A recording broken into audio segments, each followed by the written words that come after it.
I remember the day I moved into Willow Creek Estates like it was yesterday. It was supposed to be a fresh start after college, a quiet suburban neighborhood in the heart of middle-class America, where manicured lawns stretched like green carpets under the watchful eyes of the Homeowners Association. The HOA here wasn't just a group of busybodies. It was a mini dictatorship, enforcing rules that made the IRS look laid back. No pink flamingos in the yard. Grass couldn't exceed 2 inches. And heaven forbid you painted your mailbox without submitting a color swatch for approval. Signs everywhere boasted community pride through unity, but really, it was code for do as we say or pay the fine.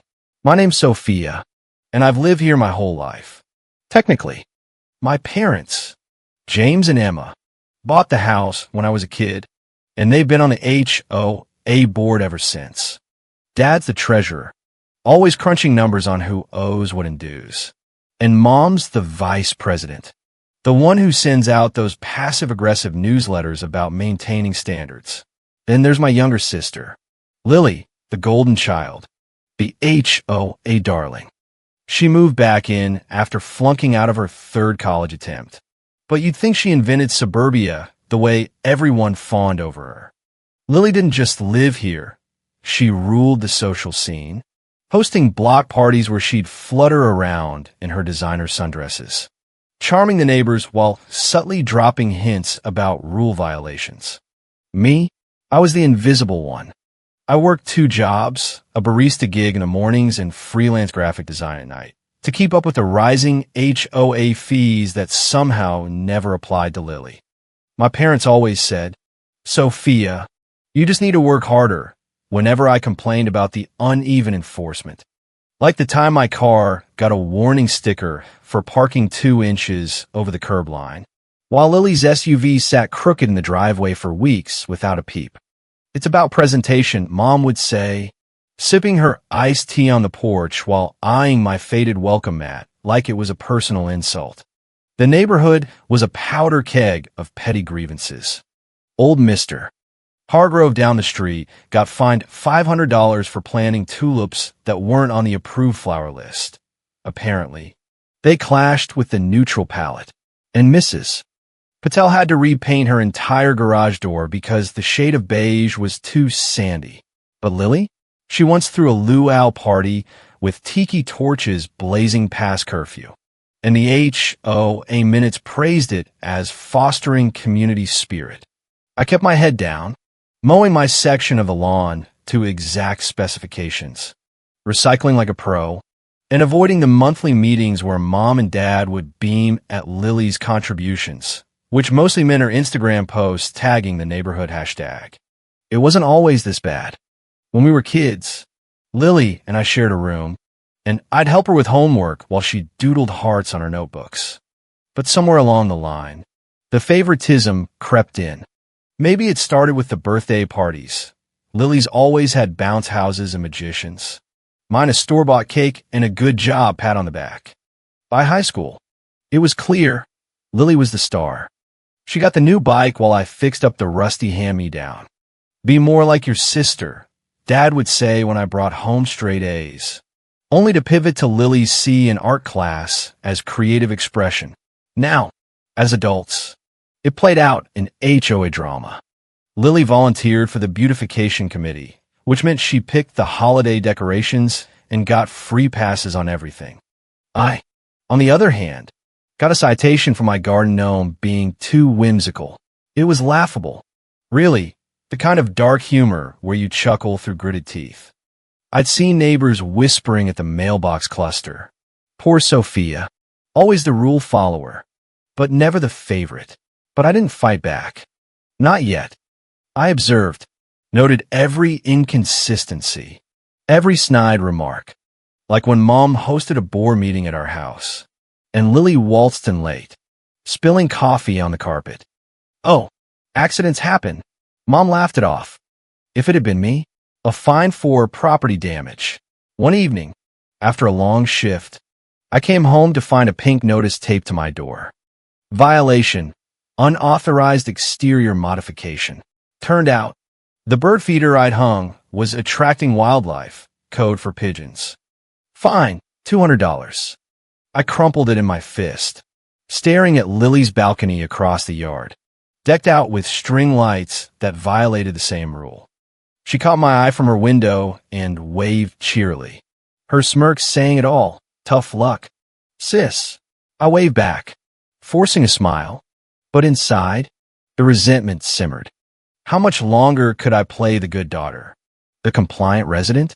The breaking point came subtly, like a crack in the sidewalk you don't notice until it trips you. It was during the annual HOA budget meeting, held in the community clubhouse, a sterile room with folding chairs and a podium that screamed authority.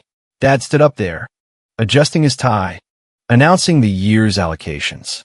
Thanks to our diligent collections, he boomed, we've amassed a surplus of $40,000 for improvements. Murmurs of approval rippled through the crowd of khaki-clad neighbors. Then Mom chimed in, her voice dripping with faux sincerity. And we're thrilled to announce a special grant program for residents who've shown exceptional community involvement. Translation, a slush fund for favorites. Lily, of course, was first in line. She proposed a new playground, really, a glorified swing set near her end of the block, and got approved for $10,000. Lily's vision will bring joy to our children, Mom gushed, while Dad nodded like a bobblehead. I sat in the back row. My proposal for solar panels on the community shed dismissed as too experimental. After the meeting, I approached them privately. Why not fund something practical? The roads are cracking. Dad waved me off. Sophia, Lily's idea promotes unity. You just need to contribute more. Lily overheard, leaning against the wall with her arms crossed. Yeah, sis, maybe if you smiled more at meetings, they'd listen. Her words echoed our childhood taunts, but now with adult venom. I bit my tongue, walking away as neighbors patted Lily on the back. That night, alone in my basement apartment, yes, I rented from my own parents. I started a journal. Every violation ignored. Every favor granted. It was my quiet rebellion. A ledger of hypocrisy. Weeks turned into months, and the absurdities piled up. The HOA banned unsightly vehicles, so my old Honda got towed while Lily's convertible parked freely. It's vintage, she argued, and they bought it. Dark humor struck when Mr. Hargrove, fined again for his tulips, muttered to me at the grocery store, this place is a cult with better landscaping. I laughed, but it stung. Why did I stay? Habit, maybe, or the faint hope things could change. Grandma Margaret lived on the edge of the neighborhood, in the original farmhouse that predated the subdivision. She was the quiet observer, rarely attending meetings, but her property was exempt from most rules, something about grandfather clauses. She'd watch from her porch, sipping tea, her eyes sharp behind bifocals. They're building empires on sand, she'd say cryptically when I'd visit. I confided in her sometimes, venting about the latest find. Patience. Dear, she'd reply. The wheel turns. Little did I know, Grandma had been watching longer than anyone realized. She knew the neighborhood's secrets, the backroom deals, the favoritism that kept the HOA board in power. And she had a plan, one that would expose the whole rotten system in a blaze of satirical glory. The tensions escalated one crisp autumn day when the HOA announced a legacy fund, a pot of money from surplus dues, totaling around $400,000, meant for long-term improvements. But whispers spread. It was really a nest egg for the board's pet projects. At the town hall-style meeting, Dad unveiled the plan. This fund will ensure Willow Creek's future, he said, slideshow clicking through images of fancy gazebos and lily ponds, pun intended. I suppose. Lily, now officially on the board as youth liaison, stood up with a PowerPoint of her own. I propose allocating a significant portion to enhance our social spaces, she said, flipping to slides of luxury benches and decorative fountains.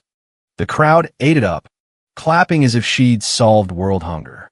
My turn came during Q&A. I raised my hand timidly. What about infrastructure? The storm drains flood every rain. Mom shot me a look. Sophia, we're focusing on aesthetics first. Practicality comes with hard work. Lily snickered. Yeah, maybe volunteer more instead of complaining. The vote passed unanimously, with the board granting Lily oversight of the first $100,000 tranche. Neighbors congratulated her afterward. While I slunk away, another fine in my mailbox for overgrown hedges. They were trimmed that morning. It was comical. Really, in a twisted way.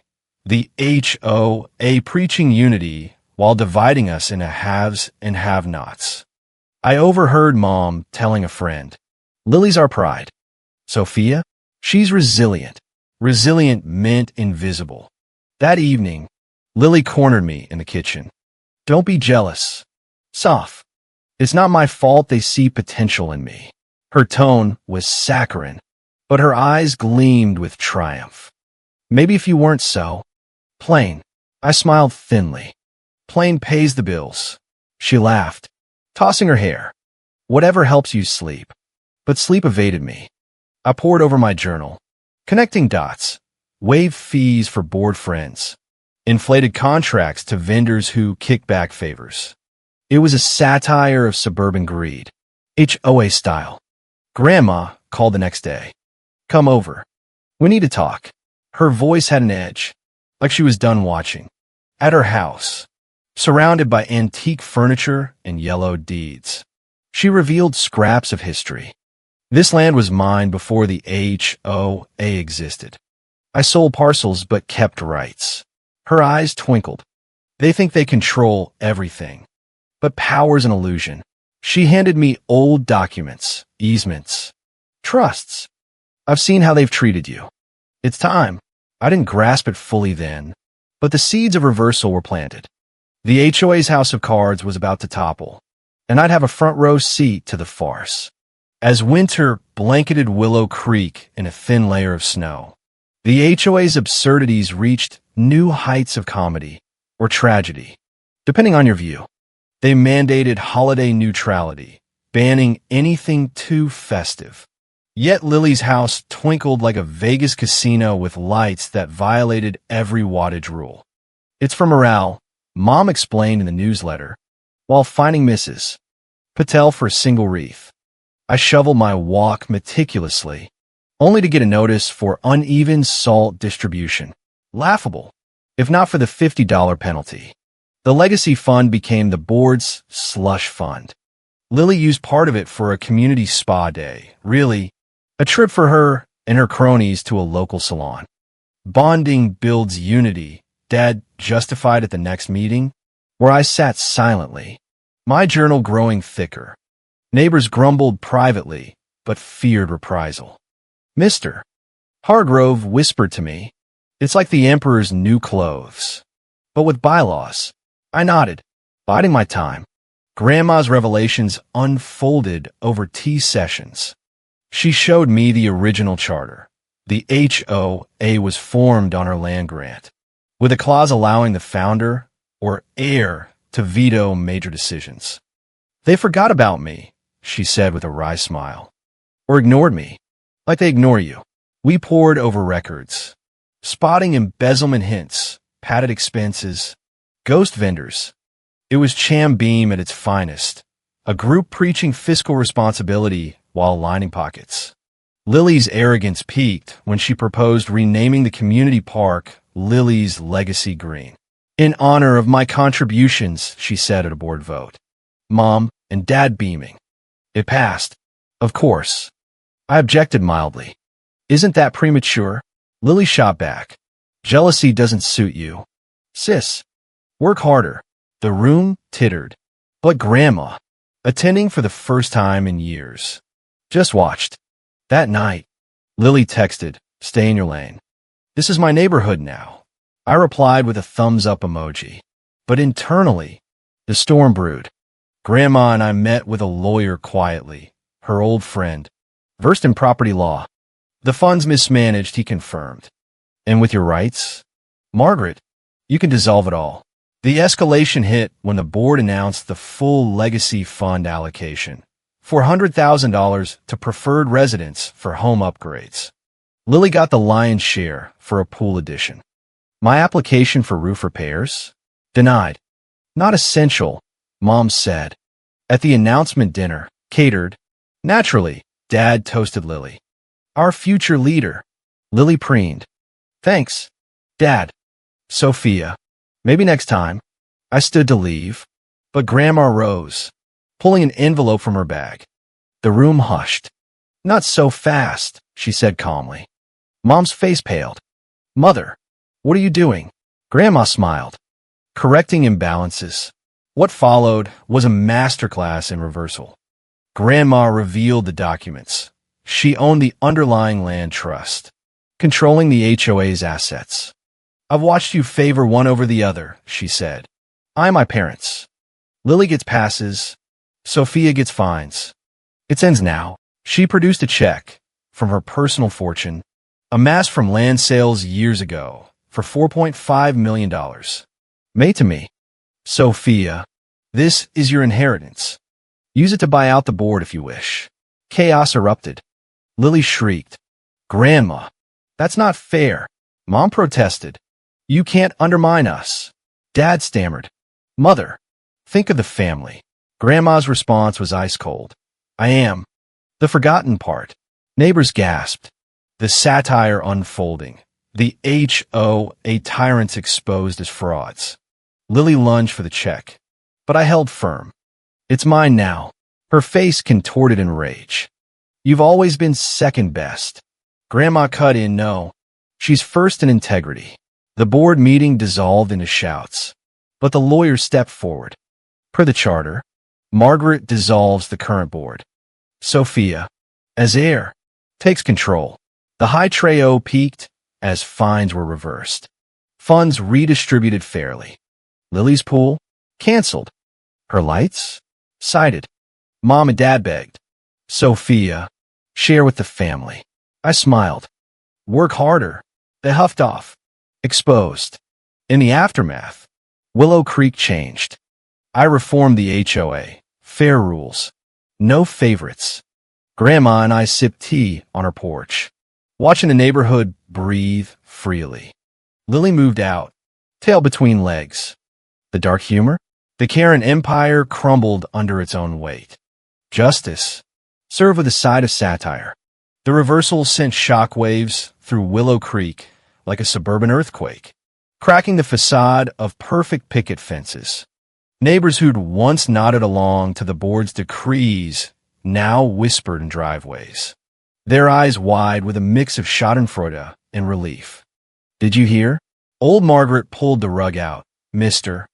Hargrove chuckled to me over the fence, his tulips blooming defiantly. About time someone called out the nonsense. I nodded. The check safely deposited. My new role as HOA overseer still sinking in. But the fallout was just beginning. A delicious cascade of comeuppances wrapped in bureaucratic irony. Mom called the next morning, her voice a forced melody of sweetness. Sophia, honey, let's talk. We didn't mean to overlook you. It was just motivation. I could picture her in the kitchen, twisting her pearl necklace. Motivation to what? Pay fines while Lily parties. She sighed dramatically. You're being dramatic. Maybe share a bit of that windfall for family unity. I laughed. A genuine, freeing bark. Unity? Like how you united against my bird feeder. She hung up, but not before muttering. Ungrateful. Dad emailed next. A formal missive CC'd to the old board. As former treasurer, I suggest reallocating funds equitably. Translation, give us a cut. I replied, CCNG, everyone. Equitably means fairly. Start by refunding the tulip fines. The responses flooded in, neighbors thanking me, sharing their own grievance stories. It was a cathartic flood, exposing years of selective enforcement. One email detailed how Lily's friends got waived dues for volunteer hours that involved sipping wine at meetings. Lily, predictably, went nuclear. She posted on the neighborhood Facebook group, a rant disguised as concern. Shocked by recent events. True community leaders earn respect, not inherited. Real unity. Comment piled up, but not in her favor. Says the one with the illegal lights. Someone sniped. She deleted it, then showed up on my door. Mascara streaked.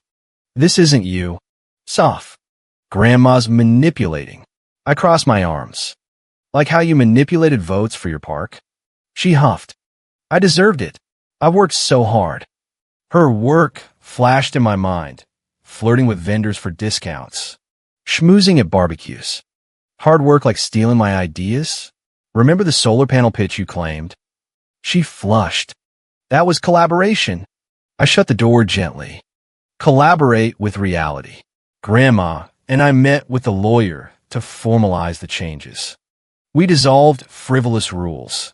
No more color-coded mailboxes. Height limits on grass relaxed to sane levels. The legacy fund? Redistributed. Grants for actual needs. Like Mrs. Patel's garage door. The satire peaked when we audited the books. Petty cash spent on Lily's networking lunches. We issued refunds. With interest. Mom and Dad's faces at the emergency meeting were priceless. Pale. Lips pursed. This sets a dangerous precedent, Dad blustered. Grandma leaned forward. Precedent for fairness? Horrors. As spring thawed the ground, the neighborhood transformed. People planted wildflowers without fear, parked freely. Block parties became genuine, not Lily-orchestrated spectacles.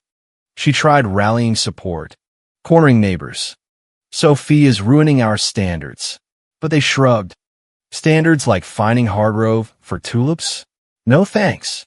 Her isolation was poetic, the queen dethroned by her own hive. I used part of the inheritance wisely, bought Grandma's adjacent lot, expanded her garden into a community space. No HOA approval needed now. We hosted the first free expression picnic, where gnomes and flamingos dotted the lawn. Laughter echoed, a far cry from tense meetings. Lily crashed it, arms laden with petitions. Signed to reinstate proper governance. A kid piped up, "You mean the mean rules?" The crowd chuckled. She stormed off, defeated.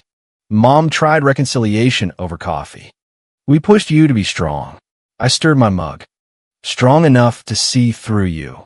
She teared up, crocodile style. Family first. Then why wasn't I? Silence. She left. Check and signed. The true satisfaction came gradually, watching the HOA evolve into something helpful, not tyrannical. No more Karens dictating aesthetics. Democracy reigned. Grandma confided. I waited years. Saw the poison spread. Her wisdom was the real inheritance. Lily eventually apologized, sort of. A text. Sorry if you felt overlooked. Can we move on? I replied. Moved on already. Work harder. Radio silence. Peaceful. Willow Creek bloomed. Literally and figuratively. The dark humor of it all? A system built on control collapsed under kindness. Justice. With a Chambeam twist. With the HOA reformed. Willow Creek felt like a different world. A suburb where rules serve people. Not egos. But old habits die hard. And the remnants of the old guard simmered with resentment, plotting petty revenges that only highlighted their absurdity. It started small, anonymous complaints about my new garden beds being too eclectic. I traced them to Mom's IP address, amateur hour. At the next meeting, I addressed it head-on. Anonymous tips are welcome, but let's own our opinions. Mom shifted uncomfortably, Lily glaring from the back. The Chambeam deepened when Lily launched a Restore Standards campaign. Flyers stuffed in mailboxes decrying the lax regime. Bring back pride, it read, with bullet points on mandatory lawn edging. Neighbors recycled them en masse. Mr. Hargrove quipped. Pride? Like finding me for breathing. Her rally drew 3 people. Her, Mom, and Dad. They stood in the park, formerly Lily's legacy, now community commons. Signs wilting in the sun. I watched from afar, sipping coffee. The scene a perfect parody of suburban activism. Dad cornered me at the grocery store. Sophia, this power's changing you. I loaded carrots. Power? Like how you wielded fines. He sputtered.